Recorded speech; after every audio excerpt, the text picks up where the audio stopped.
for example kama easy other visas inakuanga, cause mimi nimenyimwa visa mara 3 by the way. Sometimes wanaangalianga kama ushakuwa well traveled, you know, because if you're saying you're coming for a tourist purpose, it means you have traveled other places. Not US is not supposed to be your first place, but winning a green card, it doesn't matter. Like if you won and all your details are good, then it happens that you will still come here even if it's your first time. So wow, that's amazing. So actually hata mimi nilikuwa nimenyimwa visiting visa once before that. So experience. I'm not alone in this. Of being given a red card. You know, they give you that red card, sorry, try again. So being here does not mean that we got it right the first time. No. Kuna time nilikuwa nimeinvitiwa to come over and preach in churches back then when I was in Bible school.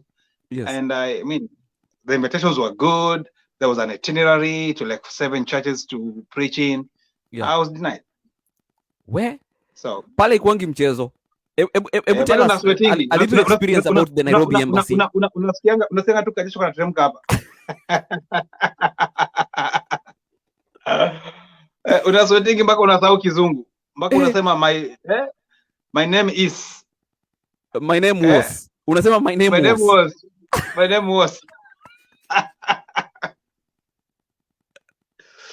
Ay goodness. So sasa niko tuongea Kikuyu hapo. Amerunike wewe doke henya mwendo. I know, but we made it. So being denied is not the end of things. Yeah, you know, if you've been denied once, my spouse then had actually tried like 4 times.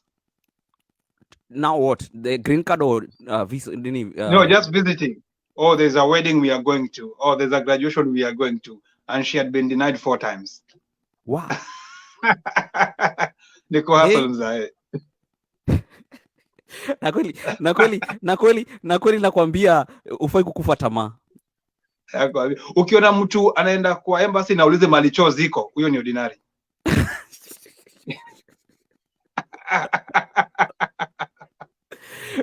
Anajua kila kitu ya embassy inakuwa na uoga fulani kali sana. Unaingianga pale kama umeenda kuambia uende uone headmaster kwa primary.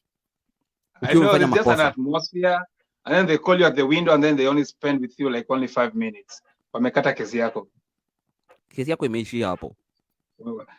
Sometimes I feel like they have like a quota. I mean, I don't have evidence, but I think they have like a quota. They're like, we're going to give 5 people today. No, I always don't think so. Okay, nobody can tell what exactly they do, but I always think it just depends with you. They just see how you are. And because all the details unakwanga umesha feel pale kwa nini kwa DS160. So ukicontradict kidogo tu hivi, wewe ni out. I know. So I don't because unaweza kuja hata wa last by the way na utapata hiki kitu kama uko right. Unajua? So I always feel like ni zile, and mostly because kama for example Kenya sometimes kila mtu anaendanga kwa saiba. Unaona mtu wa saiba amekujazia hizi vitu alafu haja kuprintia like this is what you need to when you are asked where are you going, this is the place you will say. Unajua amejaza vitu wewe haja kuprintia uone, then unafika huko unaulizwa where are you going, America. Ilikuwa imejazwa Baltimore unasema Seattle. Ama unasema naenda Baltimore Washington. You need the same na kusema unaenda Nairobi Nakuru. Exactly. Oh my goodness. God help us. So I always feel it's about how well you know where you're going and like the details you filled already in the DS160. For example, I'm a DS260. Though for green card is always like a given unless uko umefanya critical maybe government umekuwa kwa militia or you've tried this heavy stuff, unajua hizo ndio unaweza fanya unyimwe after umeshinda green card. But for visiting it's only the small things like maybe detail yenye uliweka pale kwa DS160 haipelekani na exactly what what you are answering at that particular time, ama udanganye kiasi, unaona, uweke Yeah. kachumvi. Unajua kachumbari tunapenda. I think on my part, because I was denied once, like I said earlier. I think why I was denied, I have a feeling is that so then I was working as a project coordinator of some HIV prevention program. Yes. But then I was coming in, I was traveling as a pastor. And so I remember the hesitancy with that interviewer looking at me and saying, "Oh, you are a coordinator for this program, right?" And then I looked at my papers, and my papers were like, "Oh, this is Pastor George Mungai going to travel." And so the idea, I think the disconnect was: are you a pastor? Are you a project coordinator? What are you? What is your occupation? Are you a pastor? Are you are you working in a social economic program, helping people with HIV and AIDS? And they don't give you a lot of time to explain yourself.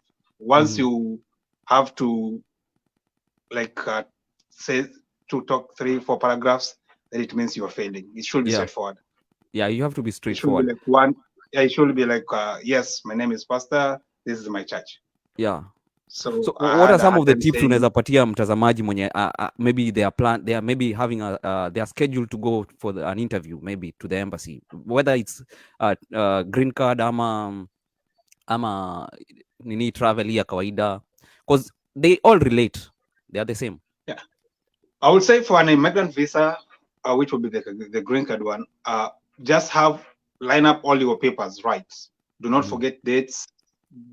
Keep everything in order, your birth certificates, your pictures, whatever they want to see about you, evidence about you. Your passport is not expired. So it's mostly logistics for that part. Yeah. Everything is like in order. If they need, if you have a petitioner in the US, make sure they've sent you all the details, where they live, their address, and all those things. Their occupation and everything. So you are set. Yeah. Then they just follow what they tell you. They give you a packet, they tell you don't open it. They tell you your passport will be sent to this particular place. Go wait for it there. It's very straightforward for an immigrant. But I think for a visiting visa, it's a little challenging right now, especially with COVID.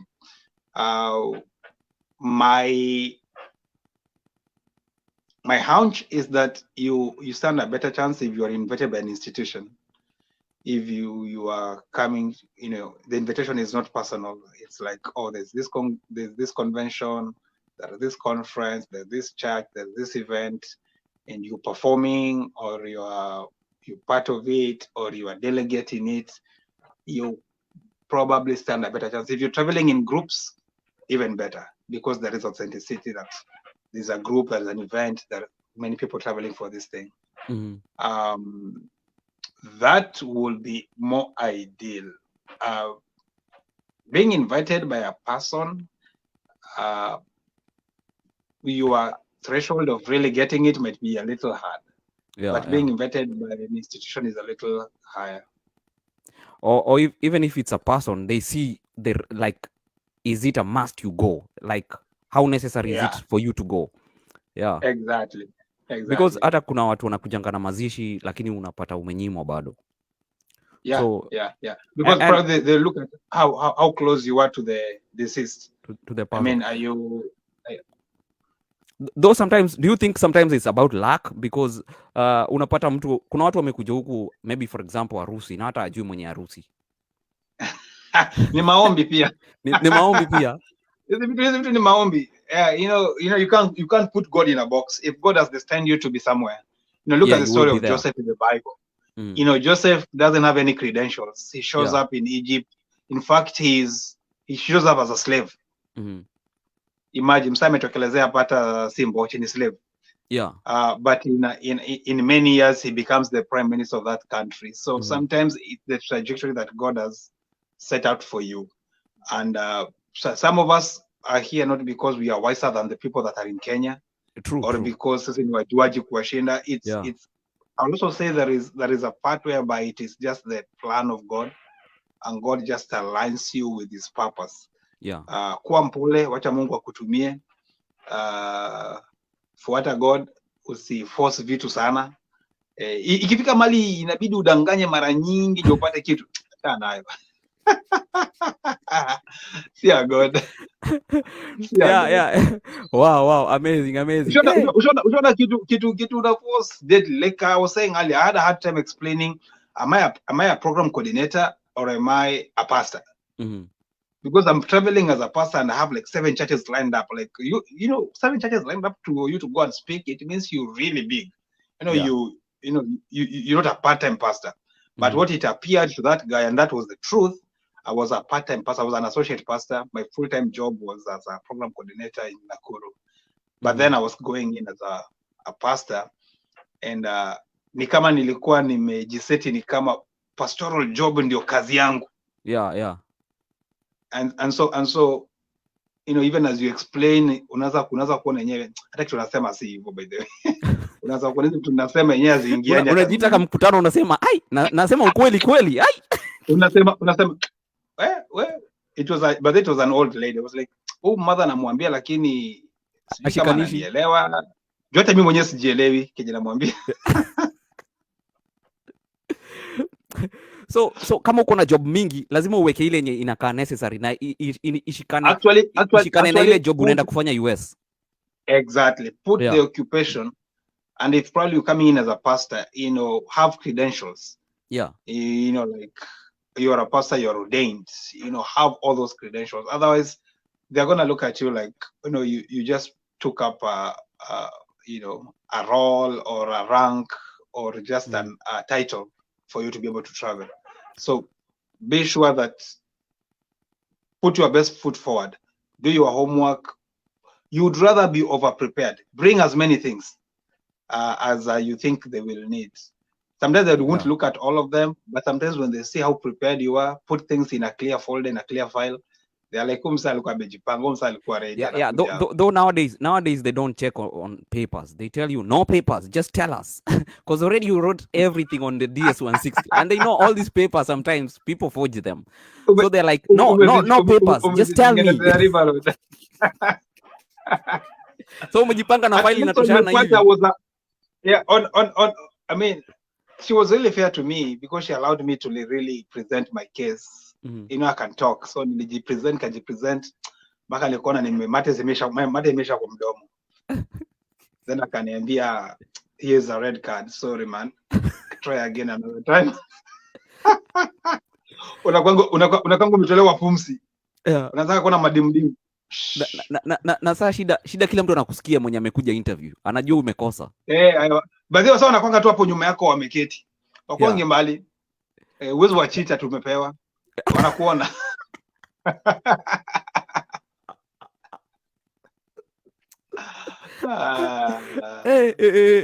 Hawezi danganya mtu. Kwanza sura ya huzuni tu inakujanga, ile sura ya kulia.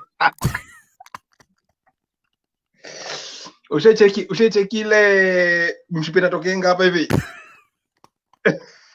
Tunaitanga bairo. Wanagetengia kibairo mzae. Hatari sana. But the lesson is we never gave up. We still went back again. And like I was saying earlier, I think everything aligns with the purpose of God. Like when I came here, it wasn't the plan of God in Nikuje year 2014. Wakati nilikuwa na apply hiyo samo. But in 2 years later, God made an open door. Ukapata a bigger way. Hakuna mtu anaweza kukuzuia. Exactly. I'm not coming to explain myself. I'm just showing up to show my face. Waone ni mimi, and then that's it. Yeah. And then I really thank